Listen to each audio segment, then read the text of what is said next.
తాకట్లో ఉన్న బంగారాన్ని విడిపించి ఆ రోజున మార్కెట్ ధర కట్టి మిగిలిన డబ్బును మీకు అందిస్తుంది కొమ్మూరి గోల్డ్.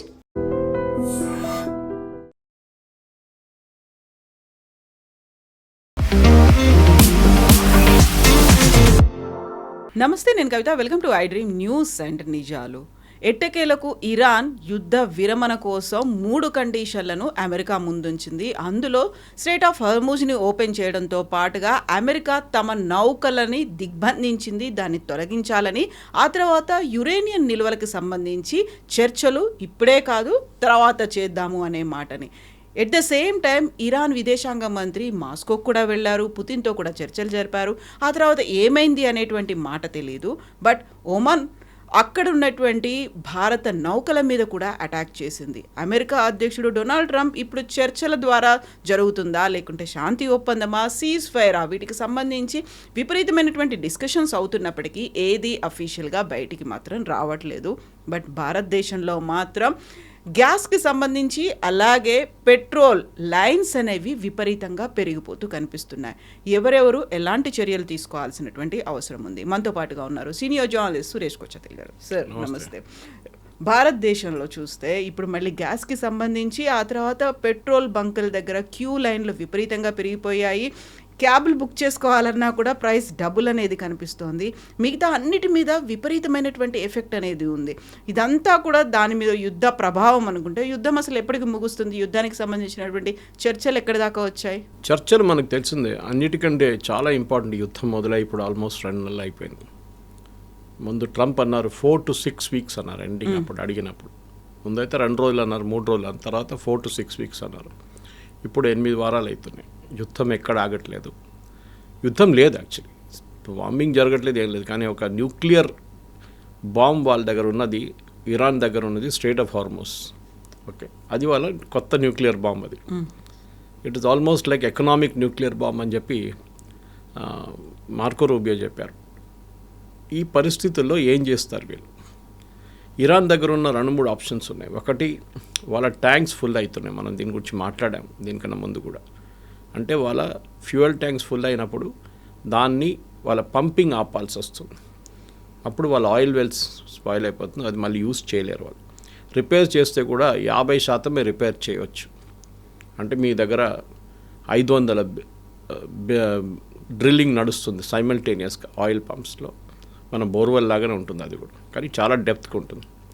అది మీరు ఆపేస్తే మన దగ్గర ప్రాబ్లం ఉండదు నీళ్ళ గురించి, కానీ ఆయిల్ అట్లా కాదు. ఆయిల్ తిరిగి వెళ్తుంది, అది ఆ బోర్ స్పాయిల్ అయిపోతుంది కంప్లీట్గా. మీరు రిపేర్ చేస్తే కూడా ఒక హాఫ్ రిపేర్ చేయవచ్చు అంతే. దానికి కూడా టైం పడుతుంది, 6 నెలల దాకా టైం పడుతుంది. ఇరాన్ ఏం క్యాలిక్యులేట్ చేస్తున్నారంటే, మాకు ఒకటి వాళ్ళ రెవెన్యూ లేదు వాళ్ళకి. నేను చెప్పాను నిన్ను కూడా బహుశా మీకు, మార్చ్లో వాళ్ళు 1.84 మిలియన్ బ్యారెల్స్ పర్ డే వాళ్ళు ప్రతిరోజు ఎక్స్పోర్ట్ చేస్తుండే క్రూడ్ ఆయిల్. అది టోటల్గా ఆగిపోయింది. మీరు 1.8ని 2 అని కూడా పెట్టుకోండి. 2 బిలియన్ ఇంటూ ఒక ఆ టైంలో పర్ బ్యారెల్ $80 అనుకోండి. అట్లా పెట్టుకుంటే కూడా వాళ్ళకు they were getting about something like 180 to 200 million dollars per day. అది ఆగిపోయింది టోటల్గా. సరే, ఇప్పుడు ఇరాన్కి ఆప్షన్స్ ఏముంది అడిగితే, ఎస్, వాళ్ళ దగ్గర ఆప్షన్ చాలా తక్కువ. కానీ ఇరాన్ మనకు మాట గుర్తు పెట్టుకోవాలి, వాళ్ళు ఇట్లాంటి చాలా పెద్ద గేమ్ చూశారు దీనికన్నా ముందు కూడా. ఎస్పెషలీ సద్దాం హుసేన్తో జరిగిన, ఇరాక్తో జరిగిన 8 year వార్ 1980sలో, అది ఇరాన్ ఒక చాలా పెద్ద లెసన్ నేర్పించారు. ఇన్ఫ్యాక్ట్ ఇప్పుడున్న ముస్తఫా ఖమేనీ ఆ యుద్ధంలో పార్టిసిపేట్ చేశారు. ఆ టైంలో సోల్జర్గా, ఒక సోల్జర్ ఆఫీసర్గా పార్టిసిపేట్ చేశారు. అంటే వీళ్ళకి అందరికీ ఎక్స్పీరియన్స్ ఉంది. ఈ ఇరానియన్ రెవల్యూషనరీ గార్డ్స్ అని చెప్పేది ఆ టైంలో చాలా మటుకు వాళ్ళు దీంట్లో పనిచేసేటవాళ్ళు. సో వాళ్ళకందరికీ ఎక్స్పీరియన్స్ ఉంది. మన దగ్గర అంటారు short term pain, long term gain అంటాం. ఇరాన్ రెడీ ఉన్నారు లాంగ్ టర్మ్ గెయిన్, పెయిన్ కూడా. ఎందుకంటే వాళ్ళు అంటున్నారు మాకు ఒక ఎగ్జిస్టెన్షియల్ క్రైసిస్ ఇది. ఈ ఇరానియన్ రెవల్యూషనరీ గార్డ్స్ వీళ్ళ చాలా పెద్ద కోర్ యూనిట్. వాళ్ళే నడిపిస్తున్నారు దేశాన్ని. ఇప్పుడు వాళ్ళే డిసిషన్స్ తీసుకుంటున్నారు. నేను ఇది ఎందుకు చెప్తున్నానంటే, మనం అరగాచిని చూస్తున్నాం, మన మాస్కోకి వెళ్తున్నారు, ఒమాన్కి వెళ్తున్నారు, పాకిస్తాన్. బట్ ఆయన వెనక ఎవరు ఆడుతున్నారు గేమ్, ఆయన ఎవరితో వాళ్ళు ఎందుకు చేపిస్తున్నారు ఆయనతో ఈ పనులని, అది మనం అర్థం చేసుకోవాలి. వాళ్ళ స్ట్రాటజీ ఏంటి? ఇరానియన్ రెవల్యూషనరీ గార్డ్ మనకు తెలిసిందే. వాళ్ళ రెవల్యూషనరీ గార్డ్ ఒకటే కాదు, 2,20,000 మంది ఉన్నారు ఆల్మోస్ట్. వాళ్ళు నడిపిస్తుంది మెయిన్ అంటే వాళ్ళ బిజినెస్ అది. ఈ ఇరాన్ శాంక్షన్స్ టైంలో లాస్ట్ ఆల్మోస్ట్ 47 సంవత్సరాలని చెప్పొచ్చు, కానీ ఎస్పెషల్లీ లాస్ట్ 10 సంవత్సరాలు శాంక్షన్స్ చాలా స్ట్రిక్ట్ అయిపోయింది. ప్రెసిడెంట్ ఒబామా తర్వాత ప్రెసిడెంట్ ట్రంప్ వచ్చారు, దాని తర్వాత బైడెన్ వచ్చారు, ఇప్పుడు మళ్ళీ ట్రంప్ వచ్చారు. సో 4 years 2 years 10 సంవత్సరాలు శాంక్షన్స్ చాలా స్ట్రిక్ట్ చేసేసారు. దానికన్నా ముందు మనం కూడా ఇరాన్ దగ్గర ఆయిల్ కొంటుండే, మనకు కూడా బంద్ చేయాల్సి వచ్చింది అది. సో ఇరాన్ ఈ ఆయిల్ బయటికి తీసుకెళ్ళడానికి అన్నిటికంటే పెద్ద ఒక రోల్ ప్లే చేసింది ఇరానియన్ రెవల్యూషనరీ గార్డ్స్. అప్పుడు మనం అనుకుంటాం రెవల్యూషనరీ గార్డ్స్ పని అంటే ఆయిల్తో అని అనుకుంటాం అనమాట. కానీ వాళ్ళు చేశారు. వాళ్ళు ఈ షిప్స్ని తీసుకొస్తారు, దాన్ని డీఫ్లాగ్ చేస్తారు, కొత్త ఫ్లాగ్ పెడతారు, తీసుకెళ్తారు. దాన్ని గోస్ట్ షిప్స్ అంటాం మనం. ఈవెన్ రష్యా కూడా చేస్తారు అదే గేమ్. మళ్ళీ దాని ఆయిల్లో ఇంటర్నేషనల్ మార్కెట్లో అమ్ముతారు. డబ్బులు రెవల్యూషనరీ గార్డ్స్ తీసుకుంటారు, దేశానికి రాదు, వాళ్ళ అకౌంట్కి రాదు అన్నమాట. సో వీరొక ప్యారలల్ ఎకానమీ నడిపిస్తుండే ఇరానియన్ రెవల్యూషనరీ గార్డ్స్. సో చాలామంది అంటారు ఈ యుద్ధాన్ని ఆపడానికి ఇంట్రెస్ట్ లేని వాళ్ళు ఇద్దరు ఉన్నారని. ఒకటి ఇజ్రాయెల్, ఇంకోటి రెవల్యూషనరీ గార్డ్స్. ఇజ్రాయెల్కేమో యుద్ధం ఆగిపోతే వాళ్ళు ఫైనల్ ఆబ్జెక్టివ్ అచీవ్ కాదు, ఒకటి రెజ్యూమ్ చేంజ్, ఒకటి వాళ్ళ న్యూక్లియర్ అసెట్స్ని తీసేయడం. రెవల్యూషనరీ గార్డ్స్కి యుద్ధం ఆగిపోతే వాళ్ళ డబ్బులు ఆగిపోతుంది. ఎందుకంటే వాళ్ళు 60% వాళ్ళ పని ఇది ఉంటుంది, రెవల్యూషనరీ గార్డ్గా ఉంటారు. కానీ 40-40% దాకా వాళ్ళు డ్యాములు కడతారు, బ్రిడ్జ్లు కడతారు, రోడ్లు చేస్తారు, ఇట్లాంటి ఆయిల్ రెవెన్యూ చేస్తారు. సో వాళ్ళ బిజినెస్ అది. సో యుద్ధం ఆగిపోతే రెవల్యూషనరీ గార్డ్స్ కొలాప్స్ అయిపోతారు, వాళ్ళకు ఉండదు. And they are the most corrupt body in Iran today. So ఇది ఈయన ఫారిన్ మినిస్టర్ వెళ్తే మాట్లాడుతున్నప్పుడు కూడా ఆయన మైండ్లో బ్యాక్ ఆఫ్ ద మైండ్లో అది ఉంటుంది, నేను ఇరాన్ తెహ్రాన్కి రేపు తిరిగి వస్తే నన్ను ఫినిష్ చేసేస్తారా అని. సో చాలా కేర్ఫుల్గా మాట్లాడాల్సి వస్తుంది. పుటిన్ దగ్గర వెళ్ళారు. పుటిన్ అయితే నార్మల్ పబ్లిక్లో చెప్పిన స్టేట్మెంట్ మనం అందరు విన్నాం, దట్ ఈజ్ యుద్ధం ఆగాలి, నేను కూడా నా ప్రయత్నాలు చేస్తాను, ద యూజువల్ డిప్లొమాటిక్ లాంగ్వేజ్. కానీ క్లోజ్ డోర్లో ఏం జరిగింది మనకు తెలియదు. అది చాలా ఇంపార్టెంట్గా ఉంటుంది అనమాట. సో పుతిన్ దగ్గరికి వెళ్ళారు, కలిశారు. ఆ తర్వాత అఫీషియల్గా ఇరాన్ నుంచి కానీ మాస్కో నుంచి కానీ ఎలాంటి ఇన్ఫర్మేషన్ అయితే రాలేదు. బట్ ఇంటర్వ్యూన్ అవుతున్నారా లేకుంటే వాళ్ళు మధ్యవర్తిత్వం వహించి ఈ శాంతి విరమణ లేకపోతే యుద్ధ విరమణకి సంబంధించి ఏమన్నా జరుగుతుందా అనుకున్నప్పుడు ఎక్కడైనా పాజిటివ్ యాంగిల్ అనేది మీకు అనిపిస్తుందా? ట్రంప్ అయితే అబ్జర్వ్ చేస్తుంటాడు, పుతిన్ ఏం మాట్లాడాడు అనేది. కనీసం వాళ్ళిద్దరైనా మాట్లాడుకుని ఉంటారా? పాజిటివ్ ఒక ఇమేజ్ ఏం జరిగిందంటే, పాజిటివ్గా చూడాలంటే మన వైపు ఈ Germany, France, UK, European nation 40 దేశాలు కలిసి వాళ్ళు ఒక స్ట్రాటజీ తయారు చేశారు. అంటే ఏంటి, ఈ స్ట్రెయిట్ ఆఫ్ హార్మోస్ని ఒకసారి ఓపెన్ చేస్తే దాన్ని ఎవరు మానిటర్ చేస్తారు? ఓపెన్ చేయడం చాలా ఈజీ, రేపైనా డిక్లేర్ చేసేస్తాడు ఐఎమ్ కీపింగ్ ఇట్ ఓపెన్ అనగానే ఓపెన్ అయిపోతుంది. కానీ అక్కడ ఆ సీ మైన్స్ ఏం చేస్తారు, ఎవరు తీస్తారు? ప్రెసిడెంట్ ట్రంప్ పెద్ద స్టేట్మెంట్ ఇచ్చారు, we will do it, we will lift the mines up అన్నారు. అమెరికా దగ్గర ఒక్క మైన్ షిప్ కూడా లేదు, anti mine ship, mine sweepers లేవు వాళ్ళ దగ్గర. వాళ్ళు ఆ టెక్నాలజీ మర్చిపోయారు యాక్చువల్లీ. వాళ్ళు పెద్ద పెద్ద ఎయిర్క్రాఫ్ట్ క్యారియర్లు, డెస్ట్రాయర్లు తయారు చేశారు, కానీ మైన్ స్వీపర్స్ గురించి మర్చిపోయారు, ఎవరు వాడట్లేదు ఇప్పుడు దానికోసం అనమాట. సో ఏం చేయాలి ఇప్పుడు next? What they have to do immediately is, వాళ్ళు యూరోప్ నుంచి వాళ్ళ దగ్గర మైన్ స్వీపర్స్ ఉంది, అది తెచ్చుకోవాల్సి వస్తుంది అనమాట.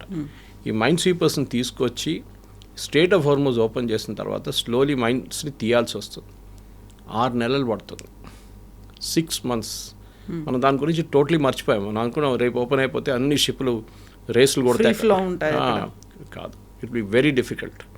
ఈ మైన్స్ ఎక్కడికి ఫ్లోట్ అయ్యో తెలియదు. సో నిన్న జర్మన్ ఛాన్సలర్ ఒక చాలా సీరియస్గా స్టేట్మెంట్ ఇచ్చారు. మనం ఈ యూజువల్ పాలిటిక్స్లో అది మర్చిపోతున్నాం యూరోపియన్స్ గురించి. ఎందుకంటే స్టామర్కి ఆయన ప్రాబ్లం ఆయనకుంది, అక్కడ వాళ్ళ పాలిటిక్స్ చాలా నడుస్తుంది. మ్యాండల్సన్ అపాయింట్మెంట్ మీద స్టామర్ రాజీనామా చేయాలని చెప్పి యూకేలో పెద్ద గొడవ నడుస్తుంది. సో నా నడుమిట్లో అది మర్చిపోతున్నా. కింగ్ చార్ల్స్ ఏమో నిన్న యుఎస్ చేరుకున్నారు.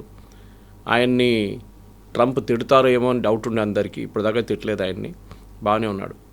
కానీ జర్మనీ రోల్లో జర్మన్ ఛాన్సలర్ చాలా బాగా మాట్లాడారు.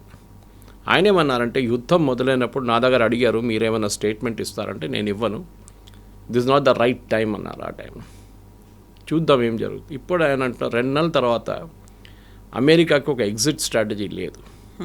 రేపు యుద్ధం ఆపాలంటే అమెరికాకి 1, 2, 3, 4 అనే ఒక పాయింట్స్ ఏమైనా ఉండాలి. ఏం లేదు. ప్రెసిడెంట్ ట్రంప్ ఒకటే అంటారు, స్ట్రెయిట్ ఆఫ్ హార్మోస్ ఓపెన్ చేయండి. ఇరాన్ అంటారు ఇప్పుడు ఓపెన్ చేయడానికి మేము కూడా రెడీగా ఉన్నాం, మీరు యుద్ధం ఆపాలి అని చెప్పారు. యుద్ధం ఆపడం అనేది ఒక పెద్ద టర్మినాలజీ. యుద్ధం ఎట్లా ఆగుతుంది? మీరు అంటారు ఇజ్రాయెల్ యుఎస్ మిమ్మల్ని బాంబ్ చేయకూడదు అంటారా? వాళ్ళు అంటారు great, we will not bomb you, me uranium assets మాకు ఇచ్చేసేయండి అంటారు. మళ్ళీ స్టోరీ ఎక్కడి నుంచి తిరుగుతుంది? మరి పిల్లి మెడలో ఎవరు గంట కడతారు? Who bells the cat first. ఇది ప్రాబ్లం. సో ఇది ఎక్కడ మొదలు చేయాలని అమెరికాకు తెలియదు, ఎక్కడ ఎండ్ చేయాలని కూడా అమెరికాకు తెలియదు. సో ఇప్పుడు మీరు చెప్పిన దాంట్లో స్టార్టింగ్లో ఒక కొత్త ప్రపోజల్ ఏంటంటే స్ట్రెయిట్ ఆఫ్ హార్మూజ్ ఓపెన్ చేద్దాం ఫస్ట్. అది ఓపెన్ చేసి పాసిబ్లీ డీమైనింగ్ గురించి యూరోప్తో మాట్లాడిన తర్వాత అది రెగ్యులర్గా నడుస్తుంది. అమెరికా అటువైపు మీ బ్లాకేజ్ కూడా తీసేయాలి. ఇది ఫస్ట్ స్టెప్ అని ఇరాన్ చెప్తున్నారు. ఇది అమెరికా అంగీకరించారు. ఎందుకంటే ప్రెసిడెంట్ ట్రంప్కి ఇది ఏం చెప్తారు, ఒక డిఫీట్ లాగా అయిపోతుంది. ఓకే, యుద్ధంలో ఓడిపోయినట్లు ఉంటుంది. ఎందుకంటే నెక్స్ట్ స్టెప్ ఆయన ఏం చెప్తున్నారంటే మీ యురేనియం గురించి వస్తారు. వాళ్ళంటే ఇప్పుడు యురేనియం ఇప్పుడు మాట్లాడడం, మేము దాన్ని పక్కన పెట్టండి, తర్వాత చూసుకుందాం. జేసీపీ అగ్రిమెంట్లో అప్పుడు ఇరాన్ 10 సంవత్సరాలకి వాళ్ళ న్యూక్లియర్ అసెట్స్ని విరామం చేశారు వాళ్ళు. ఇన్ఫ్యాక్ట్ నిన్న కూడా అమెరికన్ ఎక్స్పర్ట్స్ ఏమంటున్నారంటే, న్యూక్లియర్ ఎక్స్పర్ట్స్, ఆ జేసీపీ అగ్రిమెంట్ ఉంటే ఇవాళ ఇరాన్ దగ్గర అసలు యురేనియమే ఉండదు, ఎన్రిచ్డ్ యురేనియం ఉండదు. వాళ్ళ కెపాసిటీ మెయింటైన్ చేయలేరు. ఎందుకంటే మీరు సెంట్రిఫ్యూజ్ ఎక్కువ రోజు ఐడిల్గా పెట్టుకోలేరు, సెంట్రిఫ్యూజ్ని వాడాలి వస్తుంది. 10 సంవత్సరాలు వాడకపోతే అది గెట్ స్పాయిల్డ్. అండ్ కొత్త సెంట్రిఫ్యూజ్ ఇరాన్ తెచ్చుకోలేరు బయట నుంచి.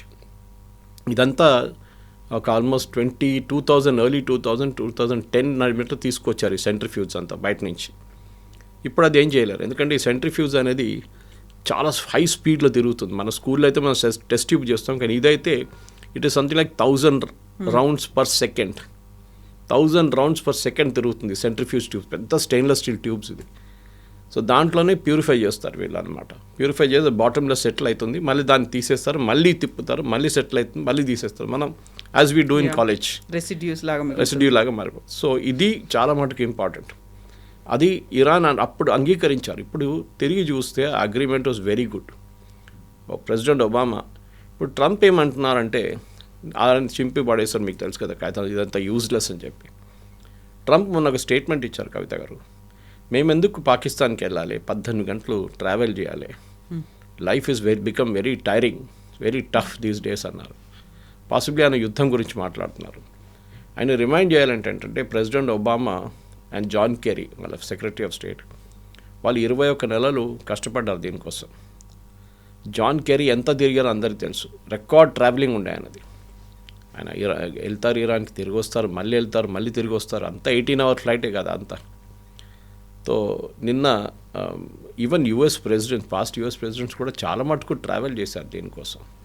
ఎవరు చేయలేదని లేదు, కానీ వీళ్ళు అంగీకరించరు ఇదంతా. ప్రెసిడెంట్ ట్రంప్కి ఏంటంటే he wants easy way out. ఆయన అనుకున్నారు యుద్ధం వేసి బాంబు వేస్తే అయిపోతుంది, కాదు. ఇవాళ దాకా ఒక ఎయిర్ ఫోర్స్ వార్లో ఏ దేశం గెలవలేదు. You take second world war also, Germans చాలా మటుకు యూకే మీద బాంబింగ్ చేశారు, ఫ్రాన్స్ మీద బాంబింగ్ చేశారు, కానీ లుఫ్ట్వాఫే ఎయిర్క్రాఫ్ట్ వాళ్ళు యూజ్ చేసి జర్మనీ చేశారు, హిట్లర్ వాళ్ళ ఆర్మీ, కానీ గెలవలేకపోయారు వాళ్ళు. Unless your boots on the ground మీరు గెలవలేరు. అది ప్రెసిడెంట్ ట్రంప్ రెడీగా చేయడానికి అదనమాట. ఇది చాలా మటుకు మన పాత అమెరికన్ ప్రెసిడెంట్ చూస్తే కూడా ఆ కోల్డ్ వార్ టైంలో నెగోషియేషన్స్ అనేది చాలా కాంప్లికేటెడ్ ఉంటాయి. In fact I think it was Harry Truman or somebody, వీళ్ళ నడిమిట్లో ఒక పెద్ద చర్చ నడిచింది ఆ టైంలో, సోవియట్ టైంలో. Harry Truman I think travel Soviet యూనియన్కి వెళ్ళారు, తిరిగి వచ్చారు. అండ్ ఆ టాక్స్లో ఫైనల్ టాక్స్ నడిచింది కోల్డ్ వార్ టైంలో నడిచింది ఇరాన్లో. That's irony of it. The talks were held in ఇరాన్కి సంబంధం లేదు దీంతో. నేను ఎందుకు చెప్తాను అంటే హిస్టరీలో చాలా ఉన్నాయి, అది చెప్పుకొని పోతే పెద్ద ఒక స్టోరీ, అది చాలా interesting story. He travel by ship to Africa, from there he took a flight, then ఈ కార్లో వెళ్ళారు, ట్రావెలింగ్ చేశారు వీళ్ళందరూ. దీనికి కష్టపడాలి. దీనికి మీరు ఒక యుద్ధం మొదలు పెడితే మీరు అక్కడ వాషింగ్టన్లో కూర్చొని బటన్ ప్రెస్ చేస్తే కాదు. You have to really walk the talk అంటాం ఇంగ్లీష్లో. రియలీ 18 గంటలు అంటే 24 గంటలు ట్రావెల్ చేసి వాళ్ళ దగ్గర మాట్లాడి మళ్ళీ తిరిగి వచ్చి మళ్ళీ మాట్లాడి వాళ్ళ దగ్గర you have to keep back and four, shuttle diplomacy అంటారు దాన్ని. ఇది వీళ్ళు చేయలేకపోతున్నారు. ప్రెసిడెంట్ ట్రంప్కి అంత ఈజీగా జరగాలి, నేను కష్టపడినా అంటే కాదు. అది యుక్రెయిన్ రష్యా వార్ చూడండి, 4 సంవత్సరాలు అయింది. ఇక్కడ 1,00,000 మంది చనిపోయారు, అక్కడ 1,00,000 మంది చనిపోయారు, దానికన్నా ఎక్కువ చనిపోయారు యాక్చువల్లీ. కానీ ఇవాళ దాకా ప్రెసిడెంట్ పుటిన్ ఎప్పుడు చెప్పలేదు వీఆర్ టైర్డ్ ఆఫ్ ఇట్, మేము ఇప్పుడు కూడా పోరాడుతున్నాం అని చెప్తున్నారు. సో వాళ్ళ కెపాసిటీ అది.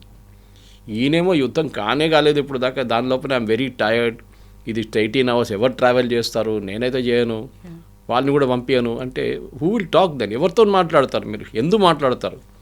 మీరు ఇంట్లో కూర్చుంటే ఇది it will not get sorted అవుట్తో దిగి ఇరాన్ ఇచ్చిన ప్రపోజల్ నిన్న మీటింగ్ జరిగిందన్నారు వాళ్ళ security కౌన్సిల్ది.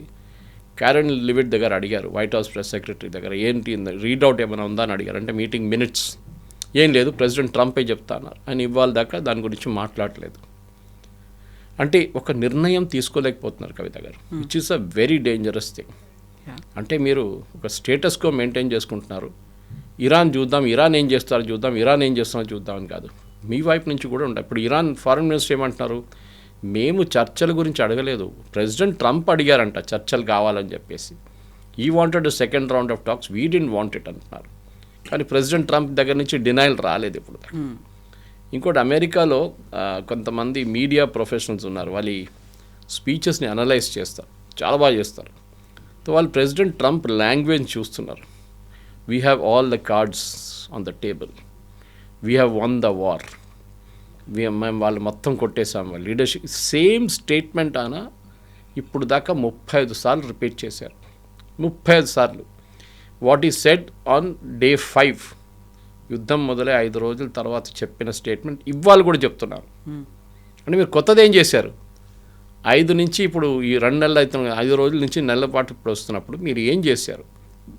What did you do for 30 + 25 days, 55 days మీరు ఏం చేశారు చెప్పండి? ఏం లేదు. Nothing news happen. ఆ ఫస్ట్ స్టేజ్లో జరిగిన బాంబింగ్ జరిగింది.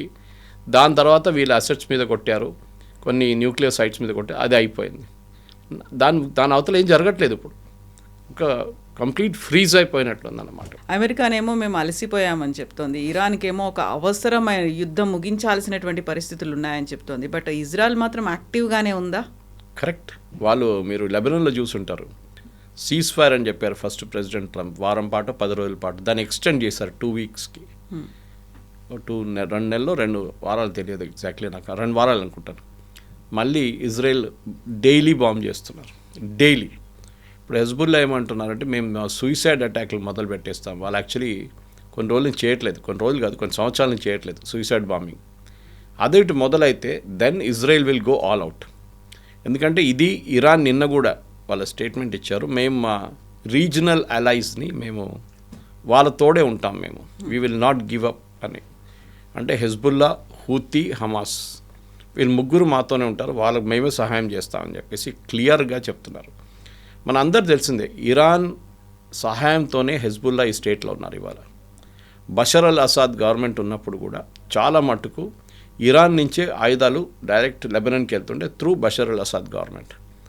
ఆ గవర్నమెంట్ని కింద పడేయడానికి చాలామంది కష్టపడ్డారు. ఒకటి దాంట్లో మెయిన్గా ఇజ్రాయేలే. ఎందుకంటే వాళ్ళకి ఆ గవర్నమెంట్ పోతే వాళ్ళకి ఆ వెపన్ రూట్ ఉంటుంది చూడండి, అది ఆగిపోతుంది. అది ఒక పెద్ద స్టోరీ ఉంది దాంట్లో. మొస్సాడ్ అది మెయిన్ మనిషి ఈ ట్రాన్స్పోర్ట్ చేసే ఒక ఆయన్ని ఒక ట్రైన్లో ట్రావెల్ చేస్తున్నప్పుడు 120 కిలోమీటర్లు మన దగ్గర వందే భారత్ లాంటి ట్రైన్లో ట్రావెల్ చేస్తున్నప్పుడు ఫుల్ స్పీడ్లో వెళ్తున్నప్పుడు ఒక స్నైపర్ కూర్చొని కొట్టారు ఆయన్ని. So that is a big story. It is there on the యూట్యూబ్కి వెళ్తే మీకు వచ్చేస్తుంది. I don't remember the name of the gentleman, but he was killed by a Israeli sniper.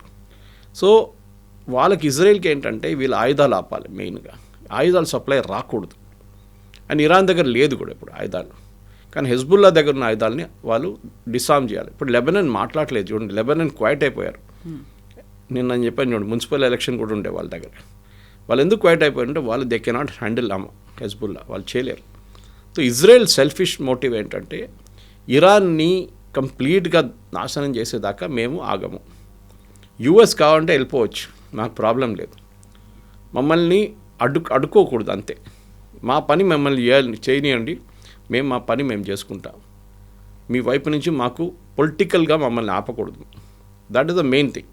మీకు గుర్తుంటుంది, దానికోసం ఫస్ట్ సీజ్ ఫైర్ వీళ్ళ నడిమిట్లో జరిగింది, యూఎస్ అండ్ ఇరాన్ నడిమిట్లో. స్ట్రేట్ ఆఫ్ హోర్మోజ్ కానీ ఎక్కడైనా కానీ సీజ్ ఫైర్ అన్నారు.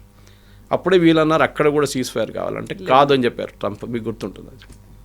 Now that cease fire was done అక్కడ. కానీ ఇజ్రాయెల్ పట్టించుకోవట్లేదు, హెజ్బుల్లా కూడా పట్టించుకోవట్లేదు, సీజ్ ఫైర్ లేదు అక్కడ. సో ఇజ్రాయెల్ వాళ్ళ లాంగ్ టర్మ్ స్ట్రాటజీ అంటే వాళ్ళు కంప్లీట్గా ఫినిష్ చేయడానికి వెళ్తున్నారు అనమాట. బహుశా నిన్న మన ఐరన్ డోమ్ గురించి కూడా మాట్లాడాం. దట్ ఇజ్రాయెల్ ఐరన్ డోమ్ తీసుకొచ్చి యుఏఈలో పెట్టారు. ఆలోచించండి, ఇజ్రాయెల్ ఈ ఇరాన్ ఫైర్ చేస్తున్న మిసైల్స్ని అడ్డుకోవడానికి వాళ్ళ ఐరన్ డోమ్, చాలా ఫేమస్ ఐరన్ డోమ్, అది ఆ ఐరన్ డోమ్ ఇజ్రాయెల్ నుంచి తీసుకొచ్చి మొత్తం టీంని కూర్చోబెట్టారు యుఏఈలో. ఏదైనా అరబ్ రాజ్యం ఎప్పుడైనా ఇజ్రాయెల్ సహాయం తీసుకుంటారా? ఇది కేస్. అంటే ఇప్పుడు సౌదీ అరేబియా ఇవాళ ఏం స్టేట్మెంట్ ఇచ్చారంటే అబ్రహాం అకార్డ్ మేము అంగీకరించాము.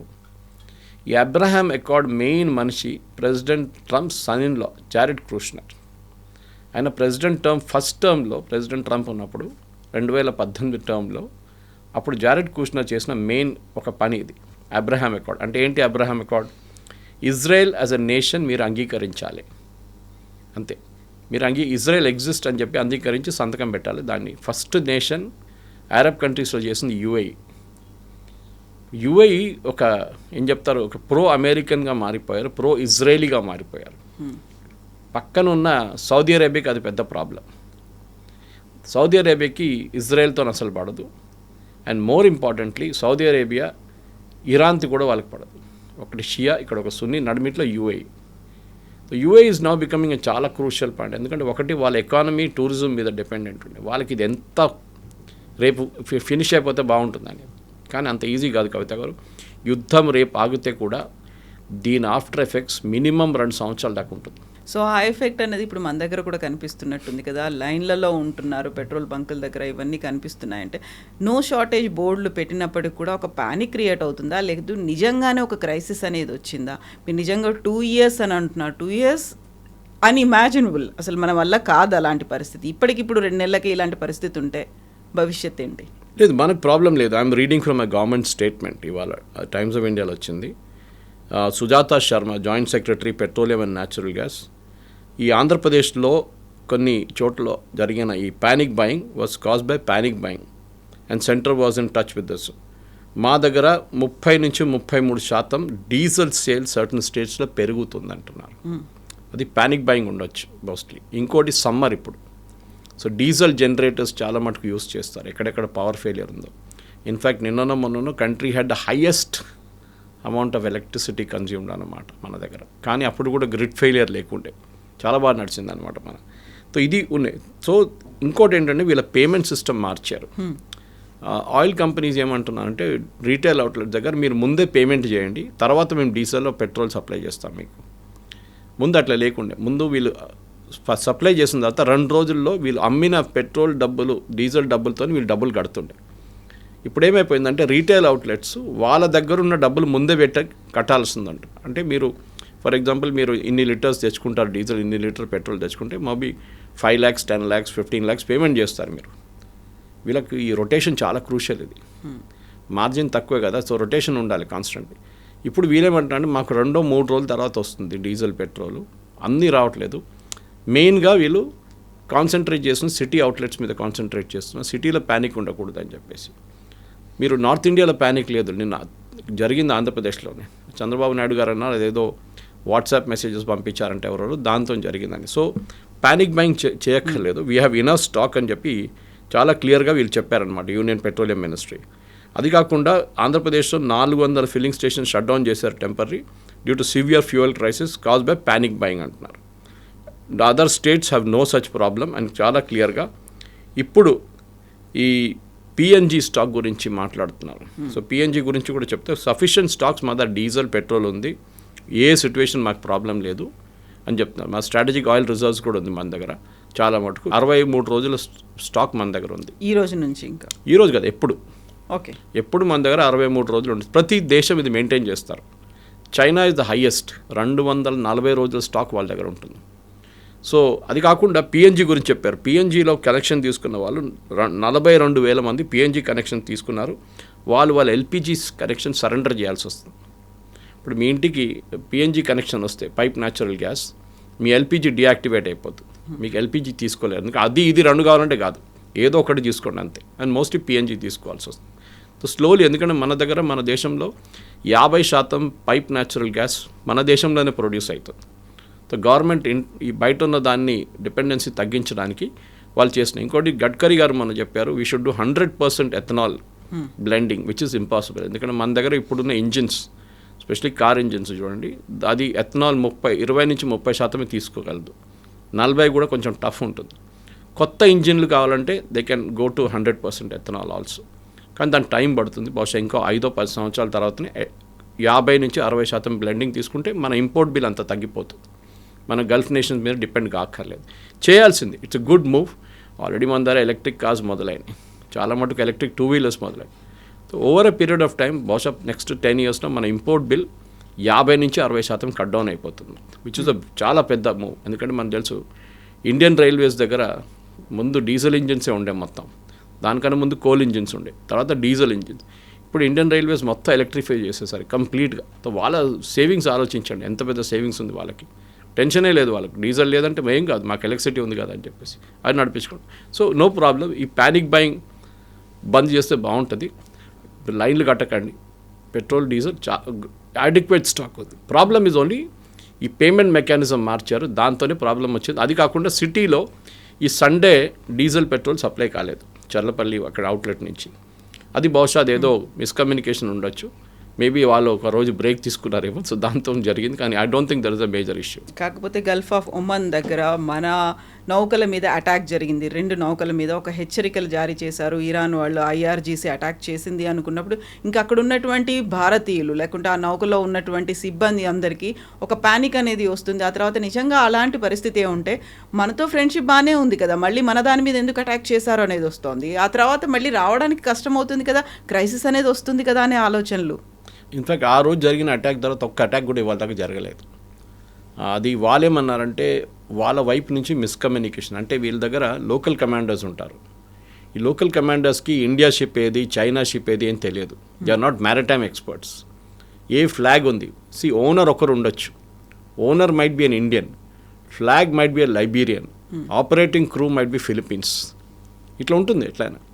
సో మిక్స్ ఉంటుందన్నమాట. సో వీళ్ళకి అదంతా కాంప్లికేషన్స్ తెలియదు. ఇంకోటి ఫ్లాగ్ మార్చేసుకుంటారు, రాత్రికి రాత్రి మార్చుకుంటారు ఫ్లాగ్ వాళ్ళు.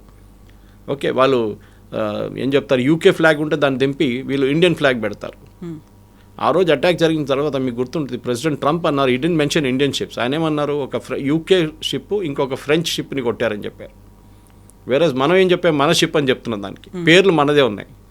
సో కాంప్లికేషన్స్ ఉన్నాయి. కానీ ఇప్పటికీ ఆ రోజు జరిగిన అటాక్ తర్వాత ఇంకా అటాక్లు జరగలేదు. ఎందుకంటే ప్రెసిడెంట్ ట్రంప్ ఒక వార్నింగ్ ఇచ్చారు, మీకు గుర్తుంటుంది.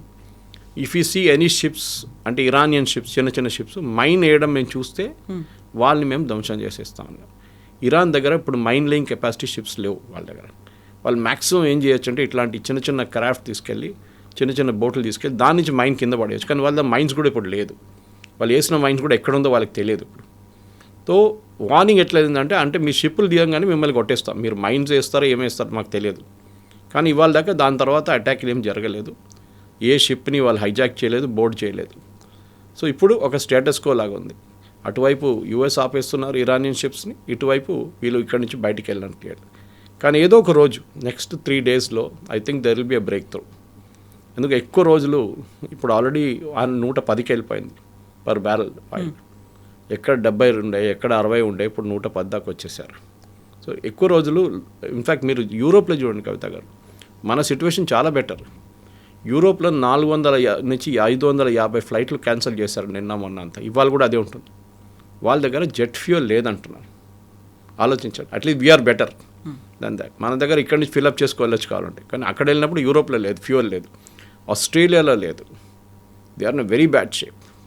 సో అట్లాంటి దేశాలు చూస్తే మనం మేబీ మన కన్జ్యూమరిజం తక్కువ ఉండొచ్చు వాళ్ళగా మన, కానీ we are one of the top 10 consumers లోకంలో. ఇన్ఫ్యాక్ట్ టాప్ 5 చెప్పొచ్చు మనం. చైనా ఉంటుంది, ఇండియా ఉంటుంది, US ఉంటుంది, జపాన్ ఉండొచ్చు, రష్యా. సో అట్లాంటి దేశాల్లో మనం కూడా చాలా కన్జ్యూమ్ చేస్తున్నాం. మన 140 కోట్ల పాపులేషన్ ఉంది మనకి. కానీ మన దగ్గర యాజ్ ఆఫ్ నౌ సిచ్యువేషన్ స్టేబుల్గానే ఉంది. కానీ మీరు చెప్పినట్ల మన సీఫేరర్స్ మీద వారు దాడి చేయడం అనేది అక్కడొక్కటే కాదు. పర్షియన్ గల్ఫ్లో ఆల్మోస్ట్ 5,000 మంది మన సీఫేరర్స్ ఉన్నారు. చాలా షిప్స్ అక్కడ ఆగిపోయినాయి. సో చాలా అర్జెంటుగా ఇమ్మీడియట్గా చేయాల్సిందంటే ఈ ఉన్న షిప్లు అన్నీ బయటకు పంపించేసేయాలి ఫస్ట్. బట్ కింద సీ మైన్స్ అనేవి ఉన్నాయి. Mines only towards Iranian side ఉంది, ఒమాన్ సైడ్ ఉంది, ఇరానియన్ సైడ్ లేదు. ఒమాన్ వైపు వేశారు వాళ్ళు. So the ships can go, చాలా క్లియర్. ప్రాబ్లం అంత పెద్ద ప్రాబ్లం లేదు. అదే టైంలో ప్యారలల్గా యూరోపియన్ యూనియన్ వాళ్ళ షిప్ని తీసుకొచ్చి వాళ్ళు డీమైనింగ్ స్టార్ట్ చేస్తే ప్రాబ్లం. సో ఈ ఇరాన్ ఇచ్చిన ప్రపోజల్ యూఎస్ యాక్సెప్ట్ చేస్తే బాగుంటుంది. ఒక స్టాప్ గ్యాప్ మెజర్గా ఒక 30 రోజులకి ఇది ట్రై చేసి చూడండి ఏం జరుగుతుందని చెప్పి యూఎస్ ఇరాన్ ఒక ఒప్పందానికి వచ్చేస్తే ఫస్ట్ ఆయిల్ ప్రైసెస్ పడిపోతుంది, స్టాక్ మార్కెట్ మళ్ళీ పైకి వెళ్తుంది. అది కాకుండా ఒక రీజనల్ స్టెబిలిటీ వచ్చేస్తుంది. ఎందుకంటే Qatar, Kuwait, Bahrain and even Saudi Arabia వాళ్ళ ప్లాంట్స్ రిపేర్ చేయాలి, వాళ్ళు రిఫైనరీస్ రిపేర్ చేయాలి, దానికున్న సామగ్రి తెచ్చుకోవాలి వాళ్ళు. సో వాళ్ళు యూరోప్లో ఆర్డర్ ఇస్తే కూడా అది రావాలి, వాళ్ళకి ఇంకా నిలబడుతుంది. సో రిపేర్ ఎప్పుడు చేస్తారు దానికోసం చెప్పాను. ఇప్పుడు ఓపెన్ అయితే కూడా నెక్స్ట్ 2-3 సంవత్సరాల దాకా సిచ్యువేషన్ స్టెబిలైజ్ కావాలని టైం తీసుకుంటుంది. ఆయిల్ ప్రైసెస్ అరౌండ్ 18-19 ఉంటుంది, దానికన్నా కిందకి రాదు. అది మెయిన్ పాయింట్. సో కన్విన్స్ అవ్వాలి, కన్వీనియంట్గా ఏముందో అనేది చర్యలు తీసుకోవాలి. Yes, I think the practical move ఇది ఒకటే ఉంది. ఇప్పుడు స్టేట్ ఆఫ్ హార్మూజ్ని ఓపెన్ చేయండి, ఓకే, అది ఇంపార్టెంట్. తర్వాత మాట్లాడుకుందాం. ఇప్పటికీ లెట్ us డూ దిస్ అని ఇరాన్ చెప్తున్నారు. I think it's a sensible suggestion వాళ్ళ వైపు నుంచి కూడా. Yes, sir. Thank you so Thank you much. very much. Thank you.